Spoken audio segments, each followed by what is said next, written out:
ওসমান হাদির গুলিবিদ্ধ হওয়ার ঘটনাস্থল রাজধানীর বিজয়নগরের বক্স কালভার্ট রোড থেকে দুইটি গুলির খোসা উদ্ধার করেছে সিআইডির ক্রাইম সিন ইউনিট। সেই সাথে 3টি পয়েন্ট থেকে আলামত সংগ্রহ করেন তারা। সংগ্রহ করা হয়েছে সিসি ক্যামেরার ফুটেজও। চলছে দুষ্কৃতিকারীদের শনাক্তের কাজ।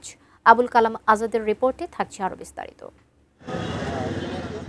জুমার নামাজের প্রায় ঘণ্টাখানেক পর হঠাৎ করেই গোলাগুলির শব্দে সরব বিজয়নগরের বক্স কালভার্ট রোড। সেখানকার বাইতুস সালাম মসজিদের সামনের সড়কে গুলিবিদ্ধ হন ইনকিলাব মঞ্চের আহ্বায়ক এবং ঢাকা ৮ আসনের সম্ভাব্য সংসদ সদস্য প্রার্থী শরীফ ওসমান হাদি। বেশ রক্তক্ষরণের আলামত পাওয়া যায় সেখানে। বিকেল ৪টার দিকে ঘটনাস্থল কর্ডন করে সিআইডির ক্রাইম সিন ইউনিট।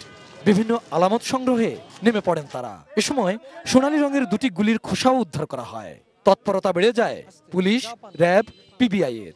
আমরা মার্কিং করেছি জনগণ যেন আলামত নষ্ট না করে, এবং আমরা কিছু আলামত এখান থেকে সংগ্রহ করেছি। আমরা 3টে স্পট থেকে রক্তের আলামত সংগ্রহ করেছি। স্বাস্থ্যকর অল টাইম ফ্যামিলি কেক, সব সময় অল টাইম হেলদি লাইফ। ঘটনাস্থলে যান গুলিবিদ্ধ শরীফ ওসমান হাদির সহযোদ্ধারা, যাদের মধ্যে ডাকসুর স্বাস্থ্য বিষয়ক সম্পাদকও ছিলেন। তিনি জানান, সকাল থেকেই মাস্ক পরা দুজন লোক ওসমান হাদিকে মতিঝিল এলাকা থেকে অনুসরণ করে আসছিল, যারা জুমার নামাজের সময় মসজিদের বাইরেই অবস্থান নেয়। পরে বিজয়নগরের বক্স কালভার্ট রোড দিয়ে যাওয়ার পথেই তারা হাদিকে মোটরবাইক থেকে গুলি করতে পারেন বলে প্রাথমিকভাবে সন্দেহ করছেন।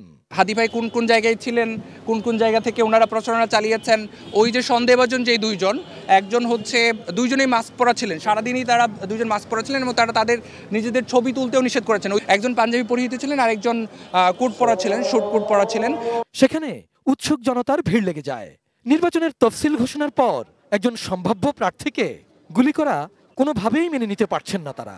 অপরাধীদের দ্রুত গ্রেপ্তার করার দাবি জানান। থার্ড পার্টিও আছে, তারাও ষড়যন্ত্র লিপ্ত থাকতে পারে অথবা প্রতিপক্ষকেও ফাঁসানোর জন্য হতে পারে। আশা করি আইন শৃঙ্খলা বাহিনী অতি তৎপরভাবে ধরতে পারবে। যদি না ধরতে পারে তাহলে কিন্তু সামনে আরও বিপদ আছে।